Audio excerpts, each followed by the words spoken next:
TNI itu yang aktif 500.000 kurang lebih. Sementara tentara merah 10 juta. Kami nggak sanggup menghadapi itu tanpa bantuan umat Islam. Itu, Pak. Inilah kondisi kekinian. Jadi bapak-bapak, ibu yang dirahmati Allah. Makanya mantan Panglima TNI Bapak Jenderal Purnawirawan Gatot Nurmantio memberikan statement tanggal 6 Juli 2019. Saya tidak provokasi, tapi feeling saya Pancasila akan diganti dengan ideologi komunis.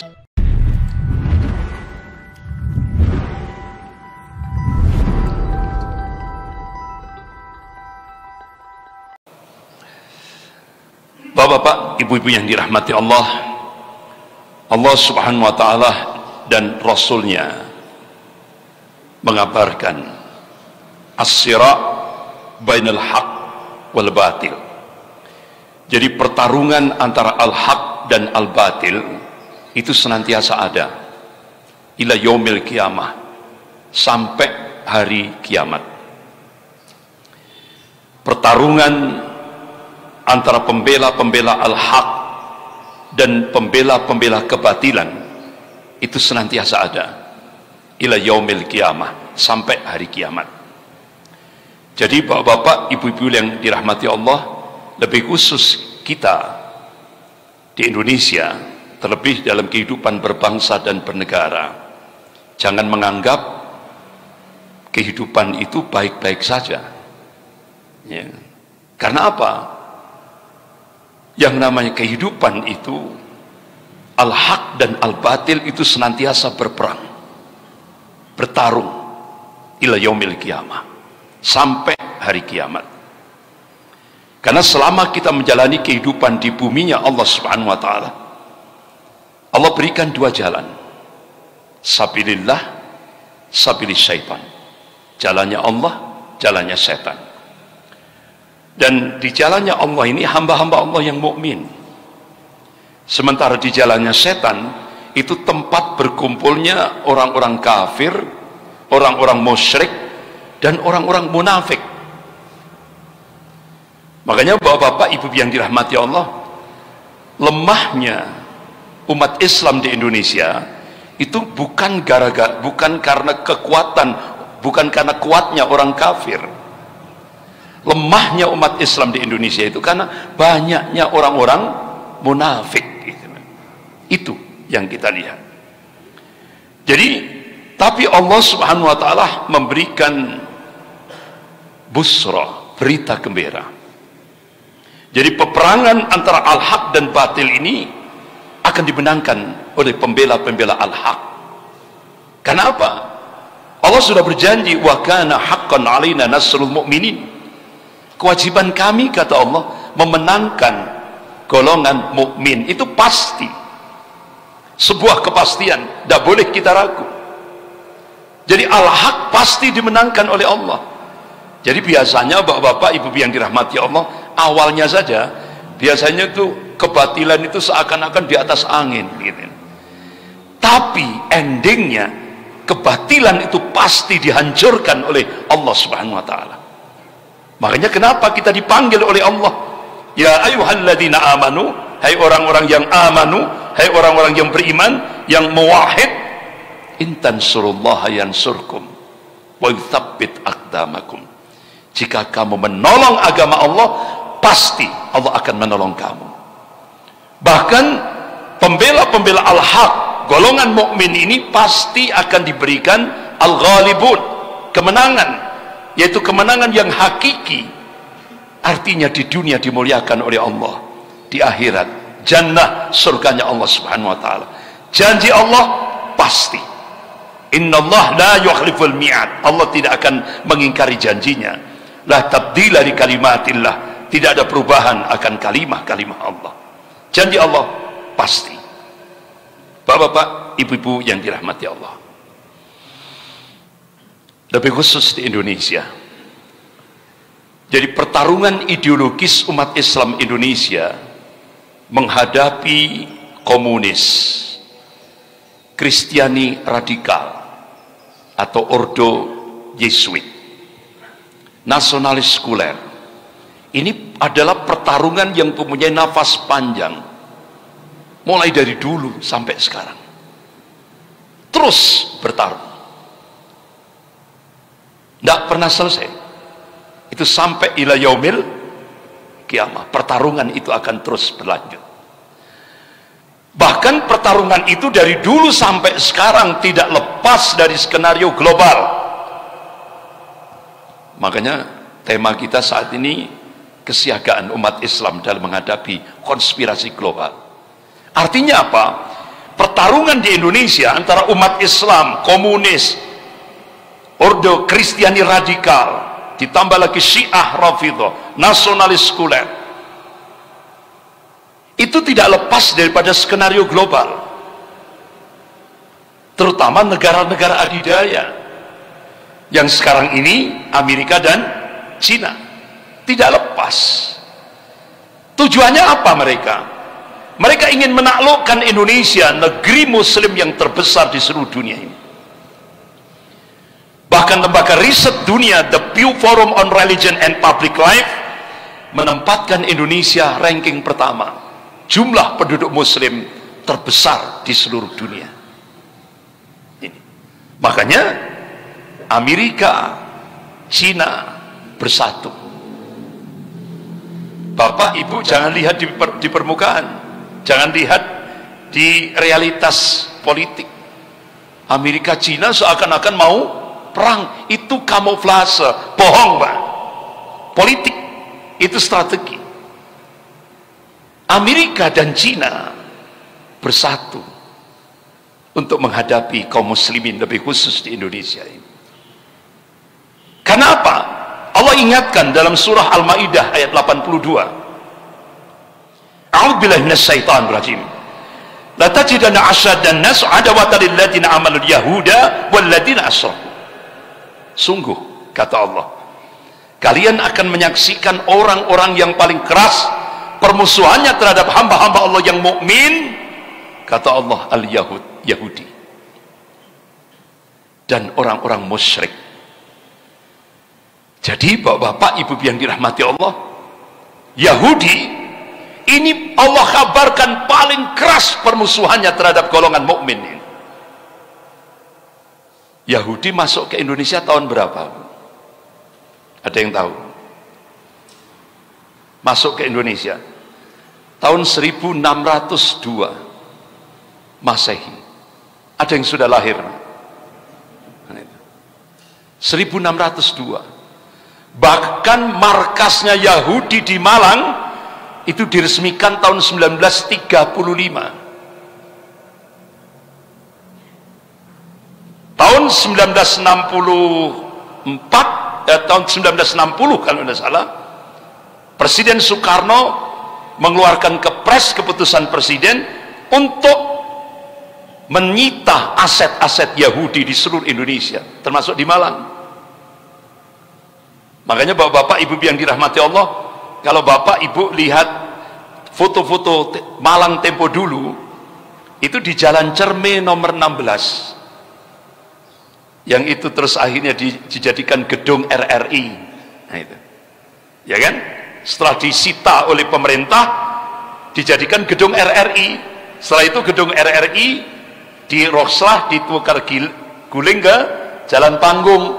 Nah, gedung RRI itu sekarang jadi hotel Hotel Salimar. Itu di belakang gereja katedral itu. Ya kan? Di belakang gereja katedral Jalan Ijen. Itu dulu kalau kita lihat Malang tempo dulu, itu tembok di atas itu Freemasonry, simbol Freemasonry, satu lembaga Yahudi yang cukup tertua seluruh dunia ini. Freemasonry, Zionis Yahudi.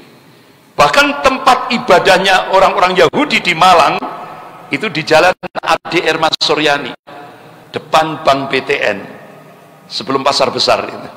Ya kan? Jadi perempatan sebelum jadi Bank BTN, depannya itu kan pertukaran elektronik itu dulu tempat ibadahnya orang-orang Yahudi.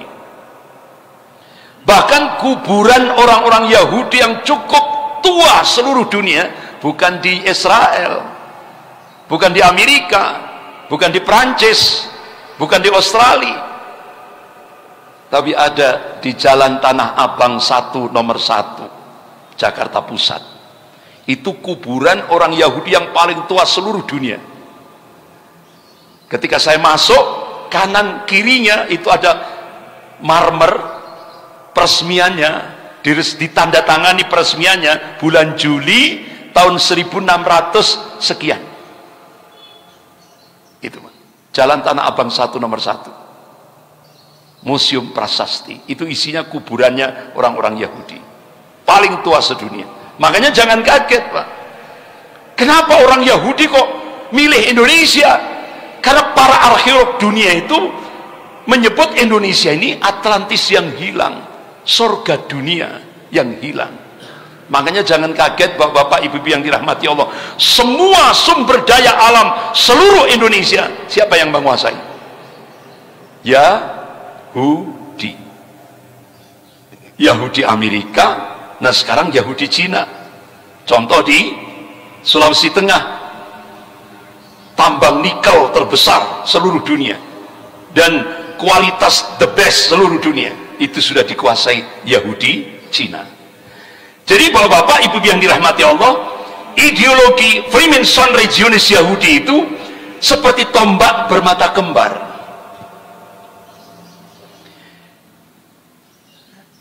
Tangan kanannya, ya, kalau menghadap sana, tangan kanannya itu kapitalisme Amerika, tangan kirinya komunis Cina. Jadi Yahudi itu, Pak, tangan kanannya itu kapitalisme Amerika, tangan kirinya komunis Cina. Itu nyata, Pak. Nyata.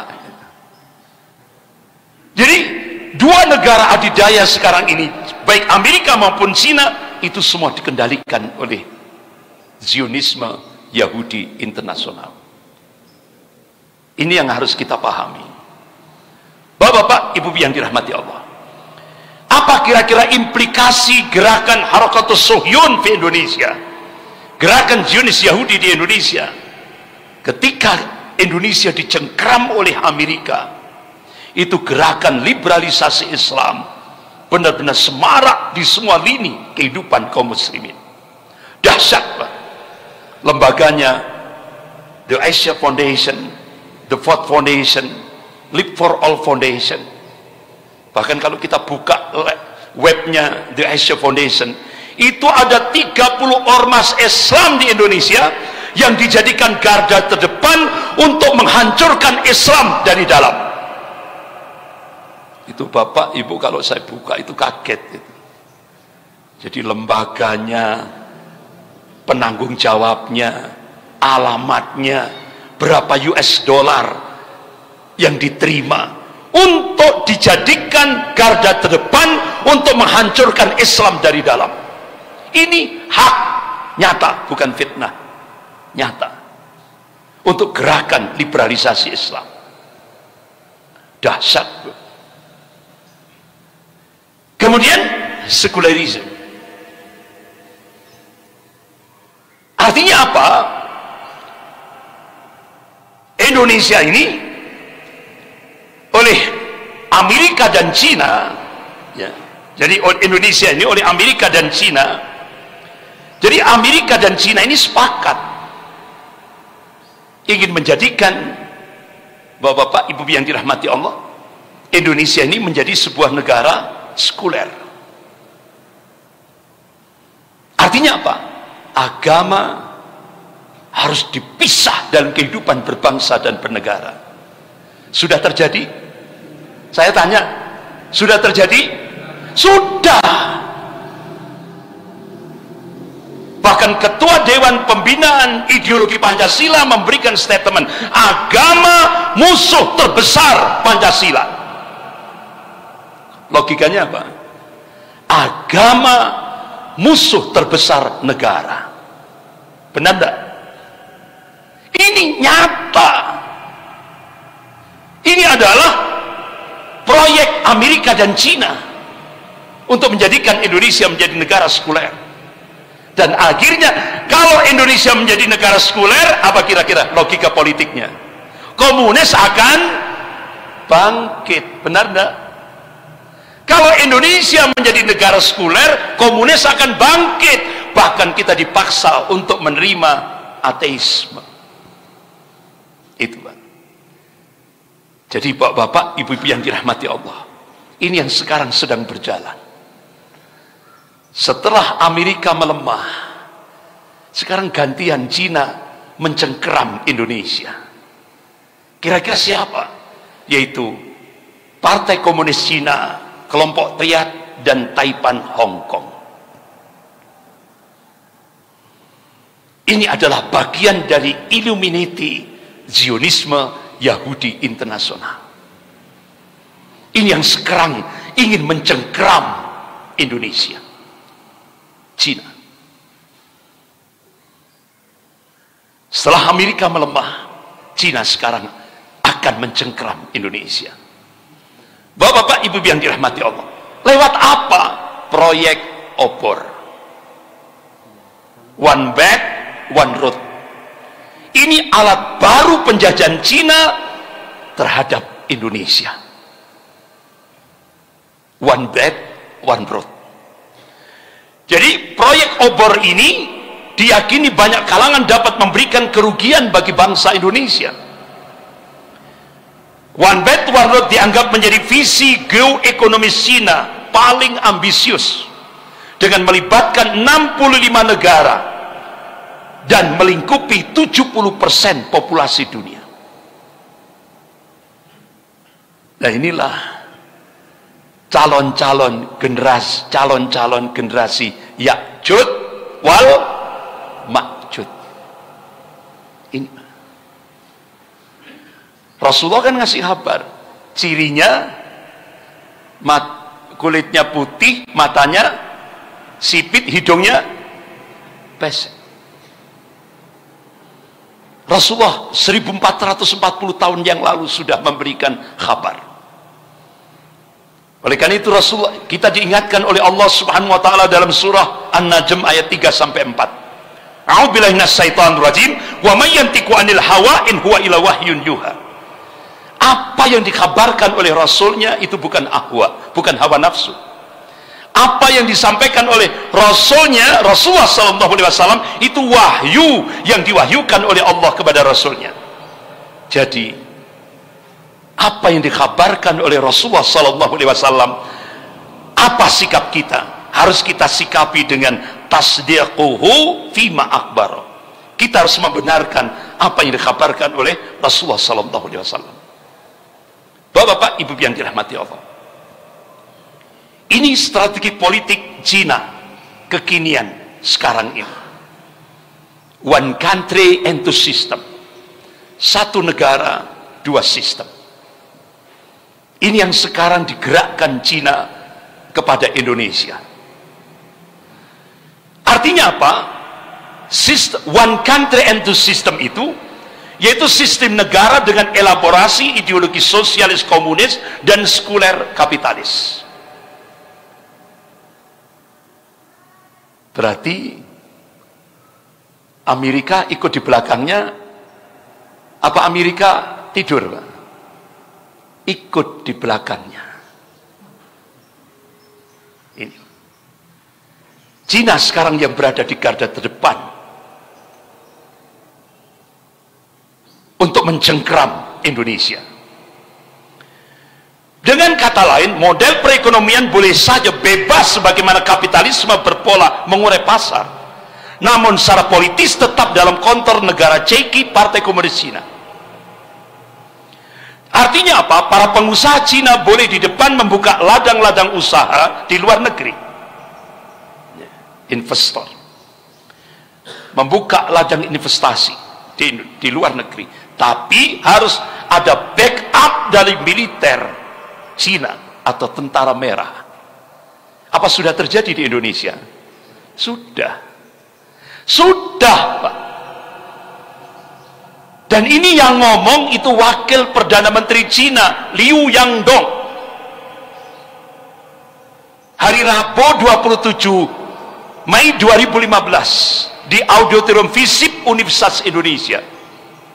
Dia katakan di depan akademisi, mahasiswa-mahasiswi, konsekuensi Cina memberikan bantuan hutang tahap pertama untuk Indonesia 647 triliun tahap pertama, nanti ada tahap kedua itu ribuan triliun yang sudah disiapkan.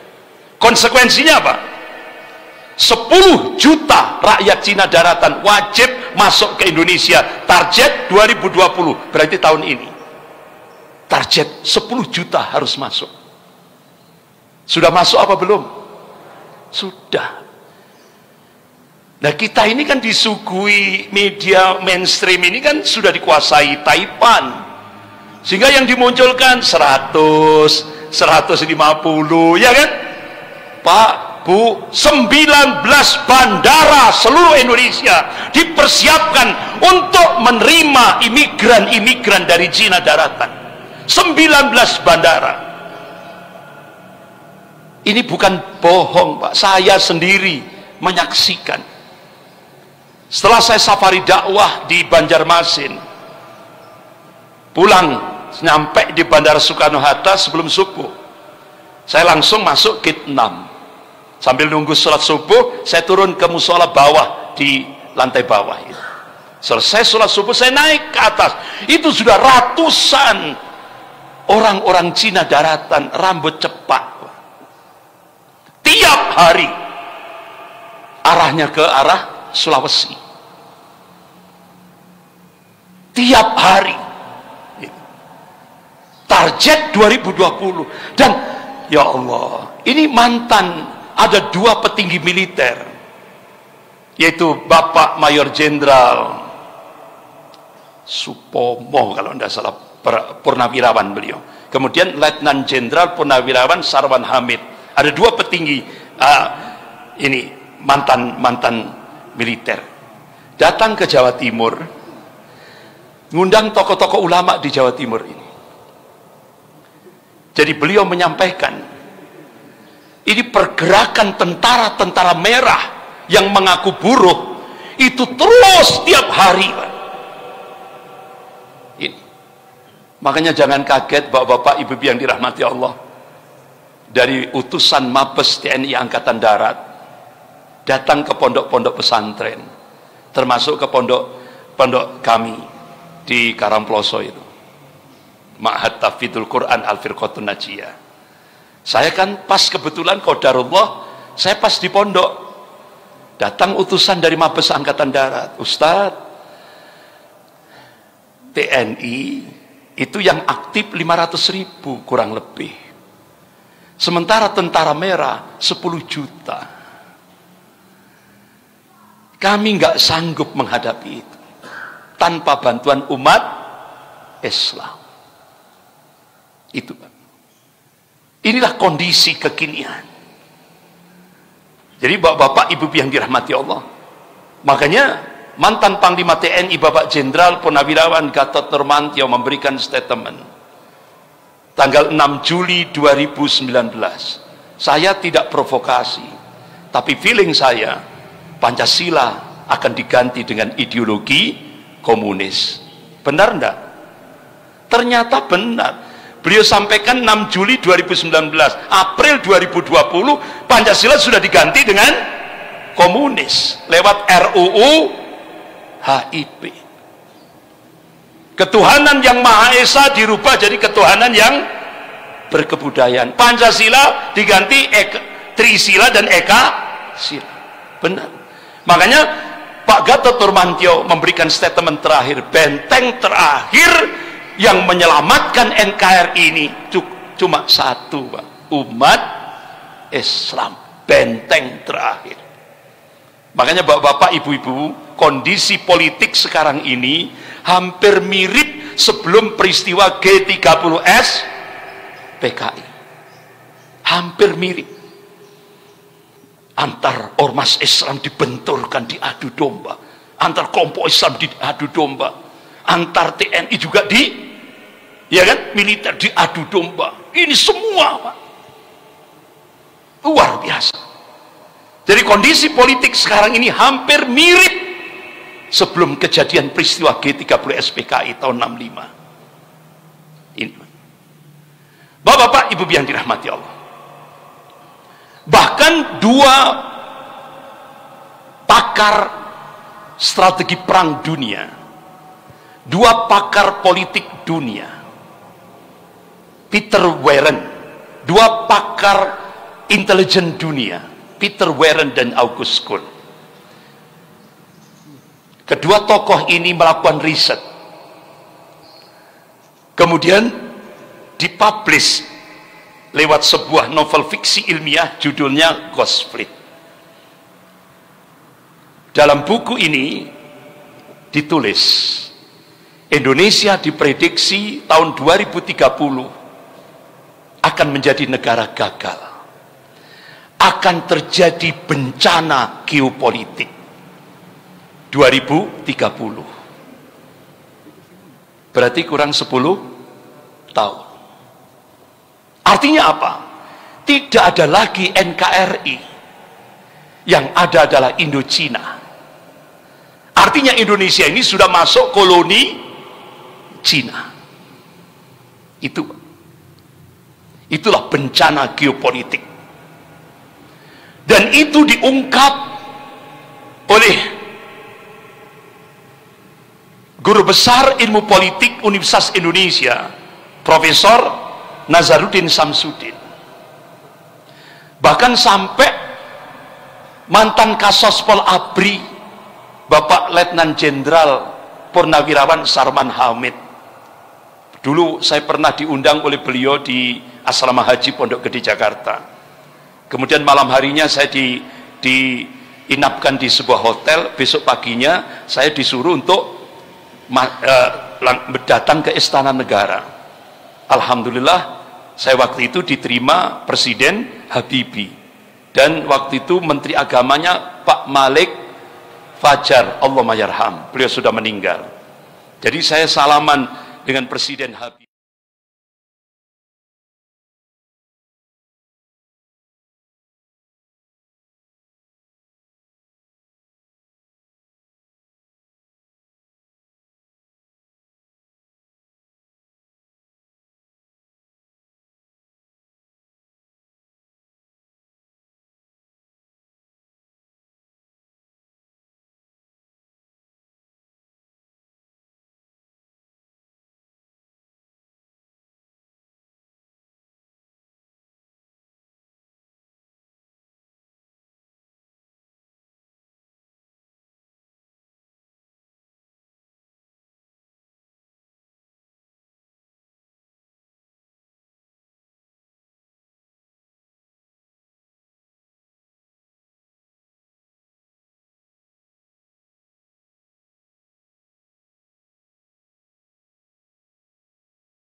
Ya kan? Kurang lebih segitu.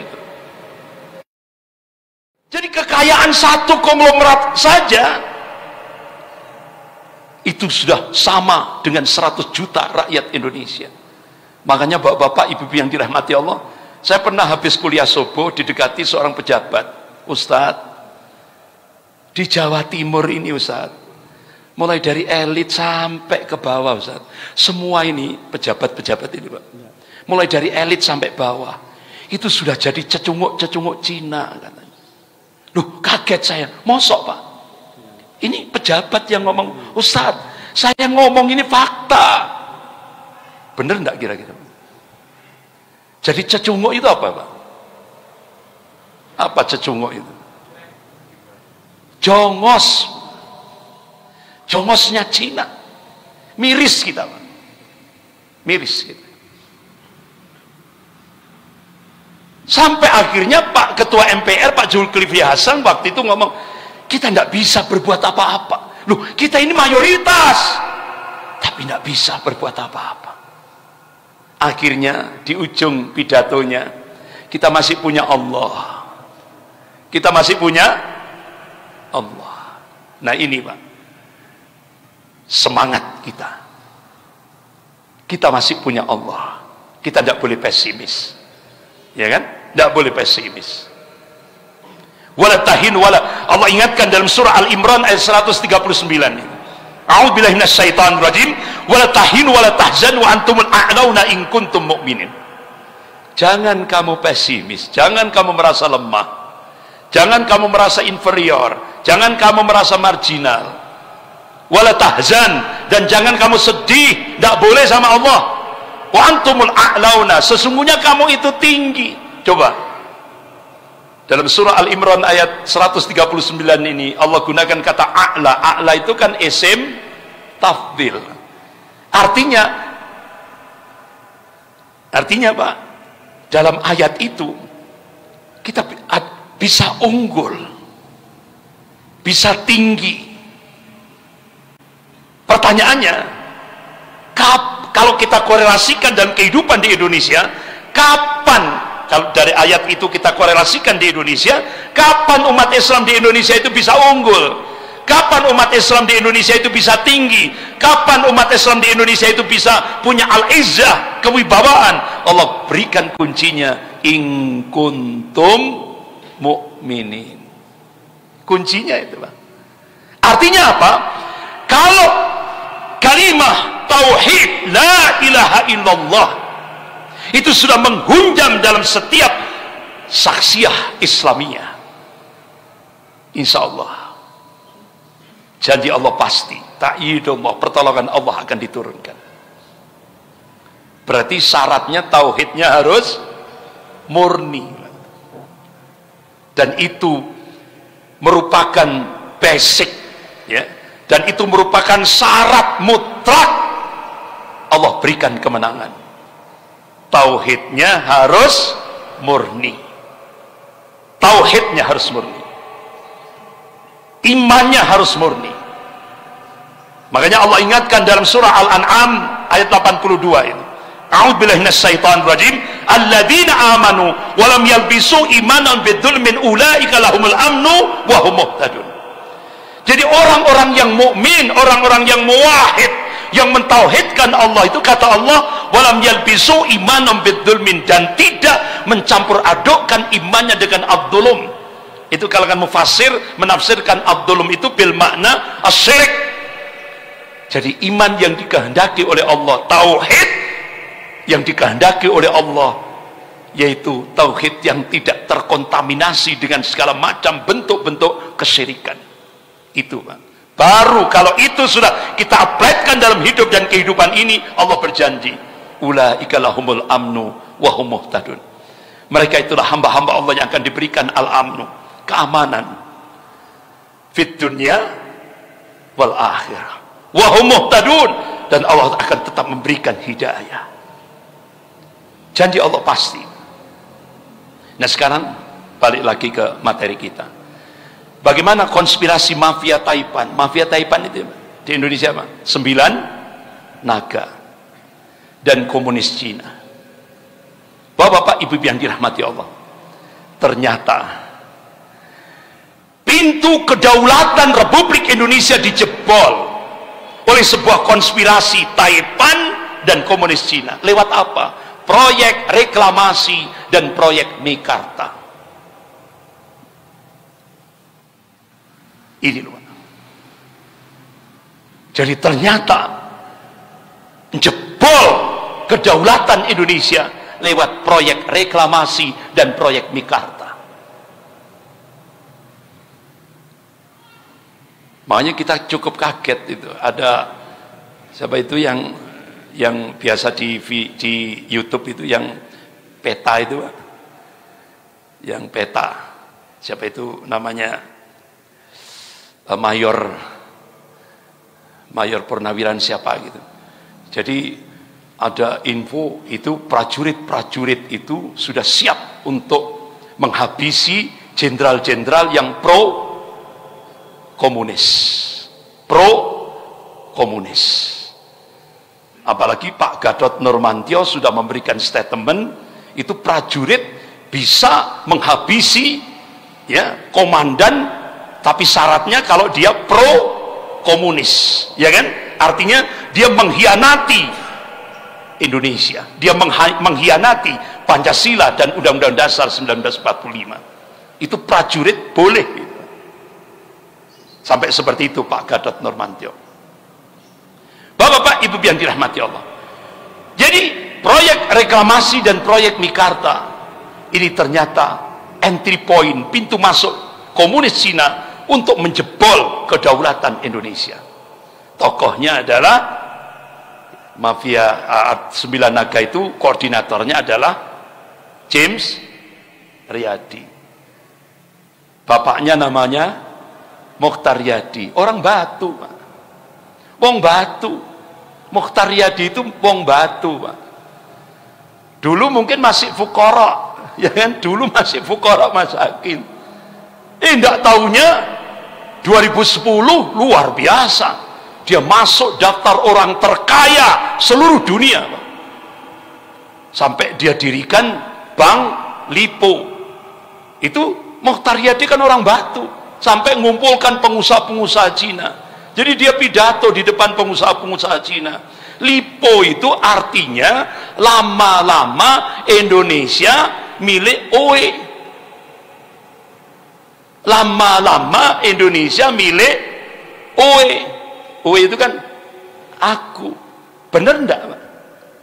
Ternyata benar. Itu loh, Pak. Wong Batu. Anaknya namanya James Riyadi, jadi koordinator Sembilan Naga yang menguasai. Dan proyeknya mana, Pak, kalau di Malang? Universitas Macung di Tidar. Itu kampusnya. Jadi kalau James Riyadi kalau ke Malang, dia bawa helikopter sendiri di Universitas Macung. Makanya 7 tempat reuni ex PKI dan pemutaran film ala PKI itu kan 6 gagal karena dibubarkan oleh aparat dan ormas-ormas Islam. Cuma 1 yang berhasil. Di mana? Universitas Macung, reuni ex PKI. Itu loh, Pak. Jadi Bapak Ibu yang dirahmati Allah, ternyata proyek reklamasi wa makaru wa makarallah wallahu khairul makirin. Mereka membuat makar, tapi Allah membalas makar mereka, dan Allah itu sebaik-baik pembuat makar. Jadi ternyata proyek Mekarta juga grand design Cina untuk mengintegrasikan Indonesia ke cakupan wilayah ekonomi Cina. Proyek Mekarta. Bapak-bapak, Ibu yang dirahmati Allah. Nah, inilah kekhawatiran. Tokoh-tokoh ulama di Indonesia ada kekhawatiran. Bahkan pakar-pakar politik seperti Profesor Nazaruddin Samsudin, Profesor Salim Said. Ini ada kekhawatiran. Apa? Terjadi bencana geopolitik di Indonesia. Alhamdulillah, Bapak-bapak, Ibu yang dirahmati Allah, ada sebuah dokumen yang akhirnya umat Islam bangkit. Ada common enemy, ada musuh bersama. Biasanya kalau sudah ada musuh bersama, Pak, umat Islam bersatu atau pecah, Pak? Bersatu. Tapi kalau Anda ada musuh, eker-ekeran. Ya. Tidak hanya sikut-sikutan, tapi dengkul-dengkulan. Tapi kalau ada musuh bersama, umat Islam bersatu. Jadi Pak, ternyata Tidak, Cina tidak hanya menjebol kedaulatan Indonesia lewat proyek Mikarta dan reklamasi, tapi juga menyiapkan siapa yang akan dijadikan presiden Indonesia tahun 2024. Ini paket dari Cina, Pak.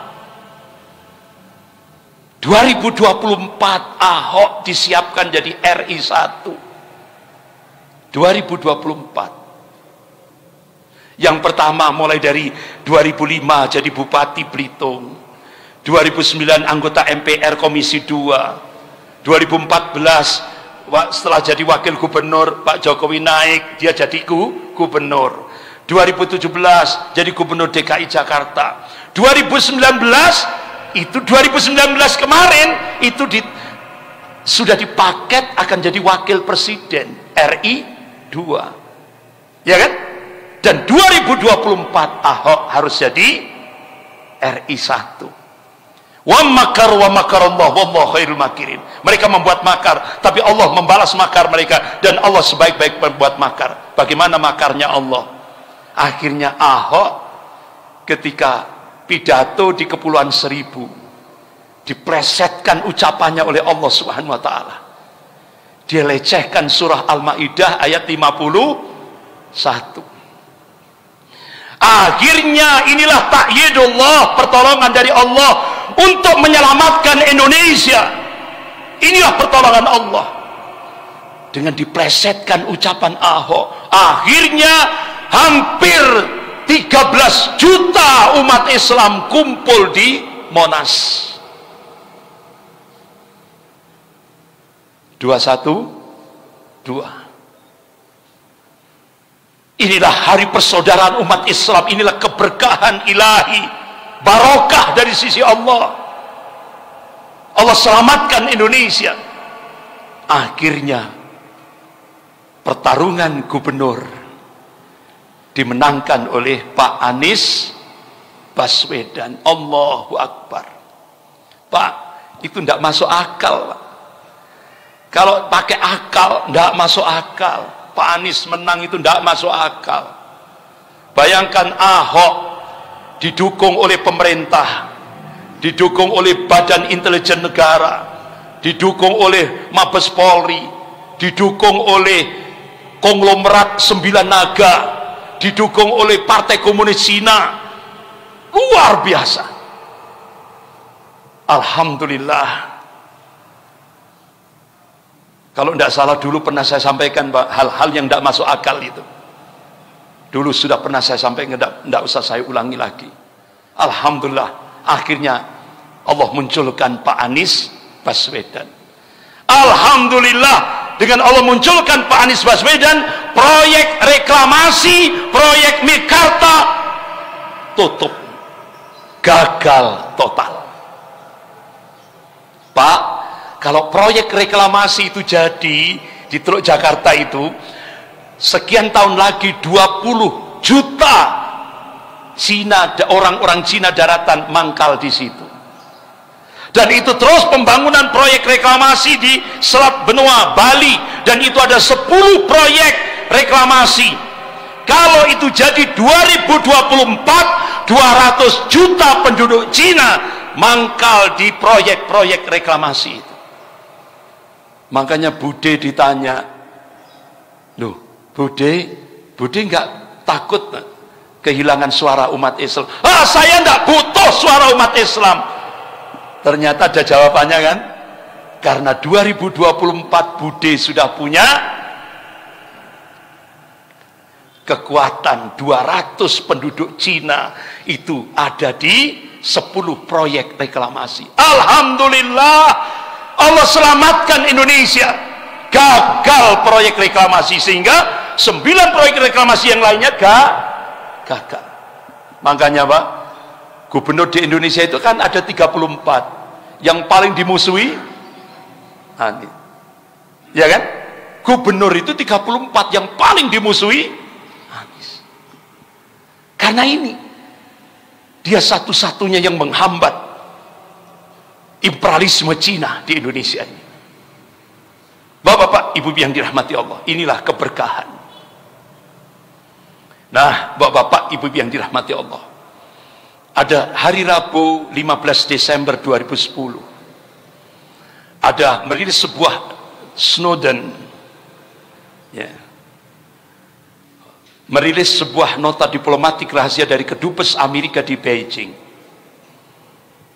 tanggal 5 Maret 2007 dengan kode referensi Beijing 1448. Isinya apa, Pak?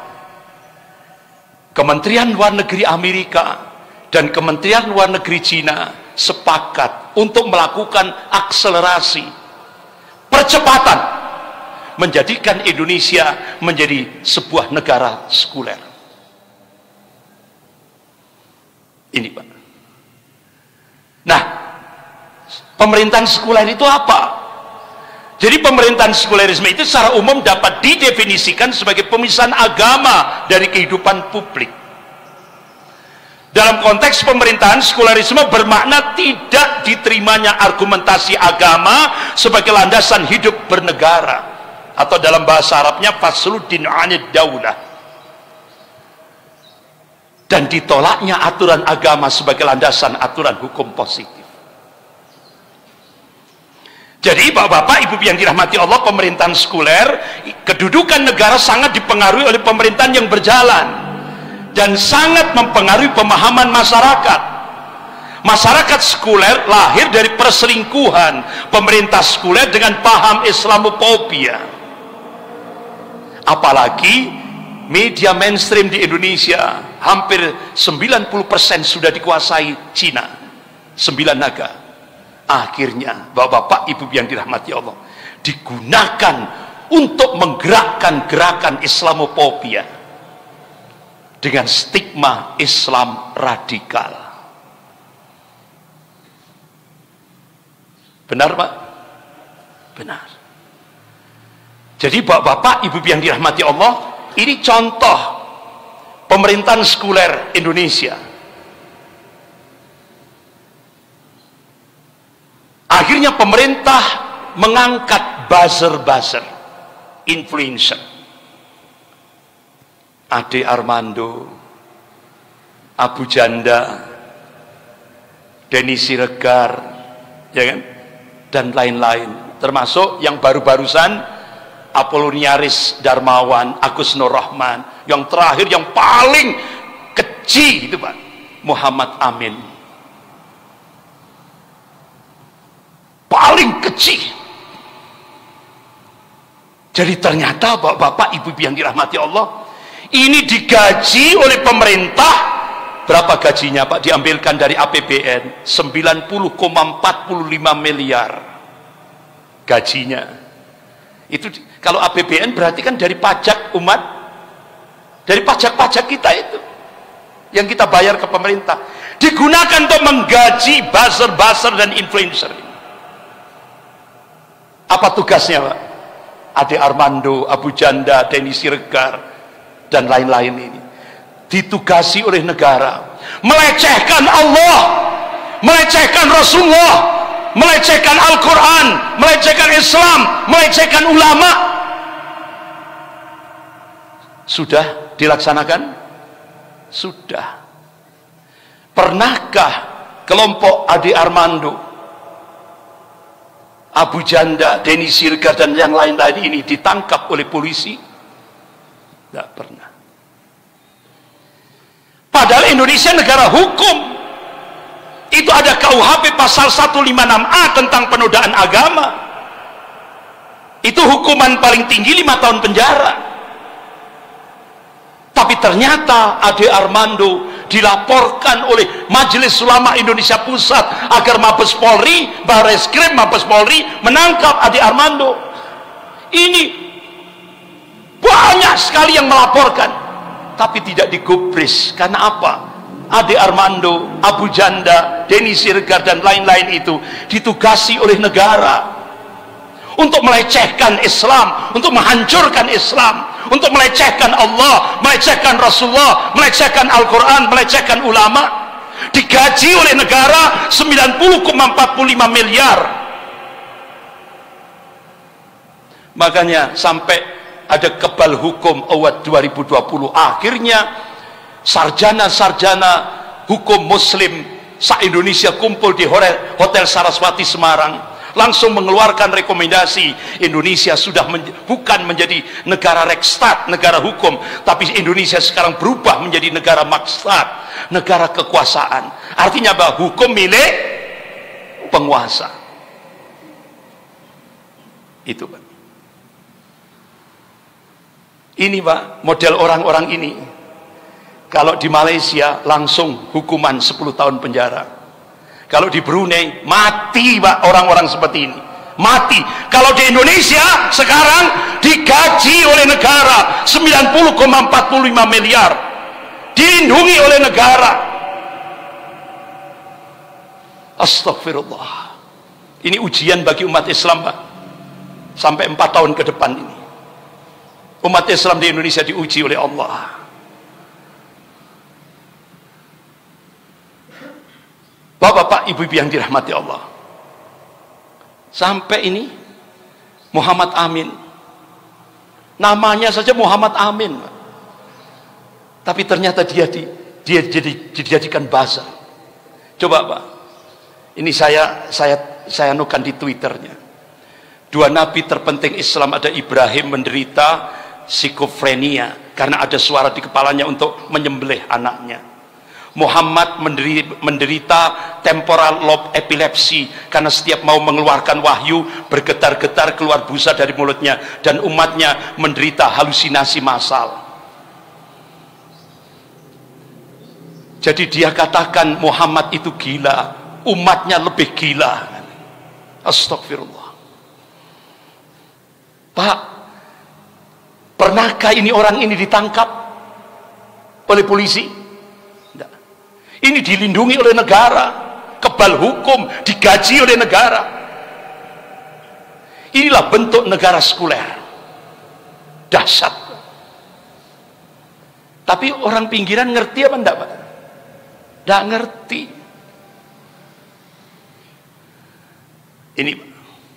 Inilah. Jadi di Indonesia ini bukan sedang baik-baik saja. Ini sedang tidak baik-baik saja. Inilah yang terjadi di negeri kita. Apalagi bapak-bapak, ibu yang dirahmati Allah, ini kalau kita mencoba untuk mengungkap kenapa sekarang ini di Indonesia kok terjadi seperti ini, tidak lepas dari Kongres Partai Komunis Cina tahun 1986. Jadi Pak, Bu, tahun 1986 ada Kongres Partai Komunis Cina di Beijing. Yang jadi pokok bahasan adalah Indonesia. Waktu itu disimpulkan di Kongres Partai Komunis Cina di Beijing tahun 86 ada 3 hambatan penetrasi, 3 hambatan Cina untuk melakukan penetrasi ke Indonesia. Yang pertama, regulasi dan doktrin anti komunis, TAP MPRS nomor 25 tahun 66, Undang-Undang nomor 29 tahun 1999, Undang-Undang nomor 27 tahun 1999. Ini yang menjadi hambatan Cina untuk penetrasi ke Indonesia. Poin kedua, hambatan Cina untuk melakukan penetrasi ke Indonesia yaitu positioning Pancasila sebagai musuh komunis. Yang ketiga, sikap anti komunis umat Islam di seluruh Indonesia masih solid. Ini Pak. Jadi ternyata Cina, pada saat Kongres Partai Komunis Cina tahun 86 itu disimpulkan ada 3 hambatan. Nah akhirnya bapak-bapak ibu yang dirahmati Allah, start 2014. Start 2014. Gak usah ngomong siapa itu Pak ya.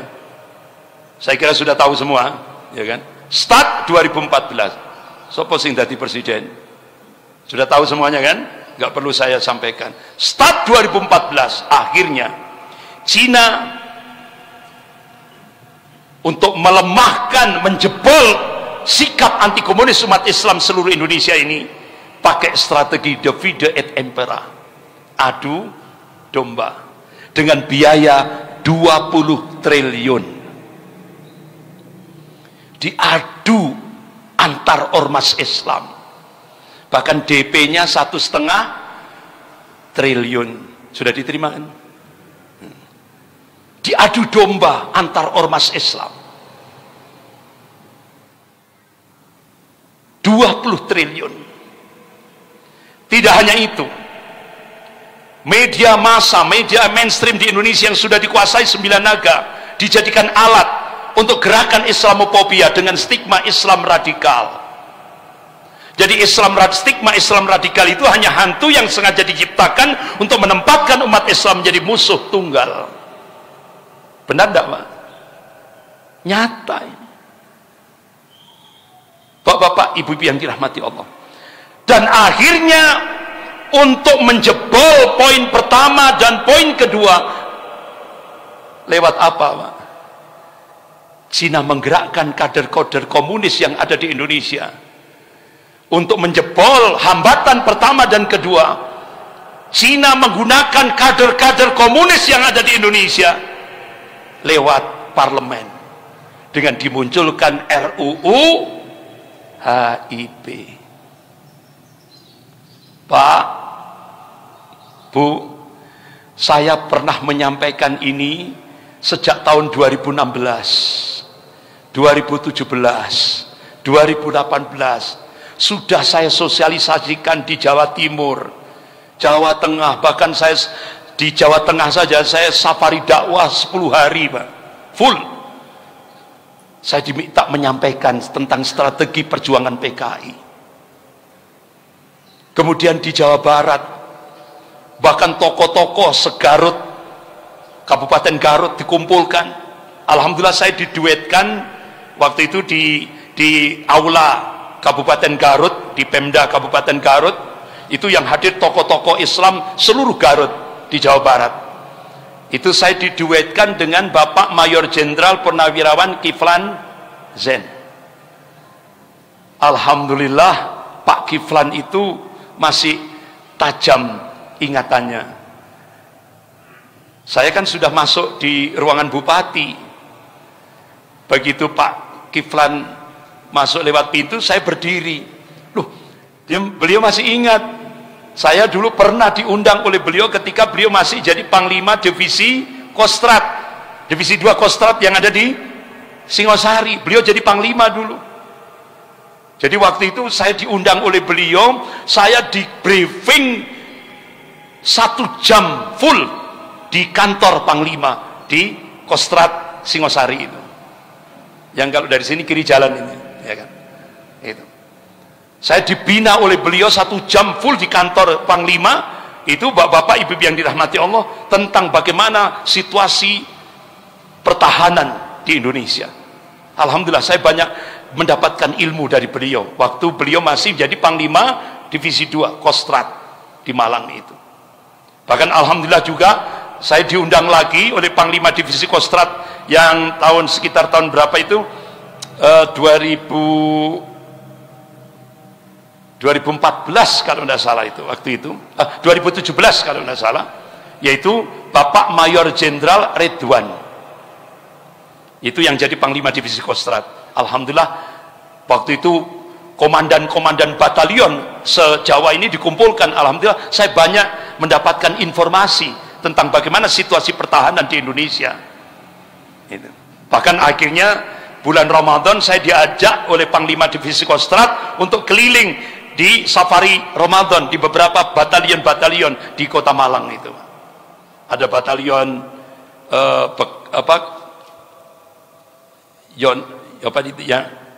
Yon Bekang, ada Yon Armet gitu kan. Jadi batalion-batalion itu.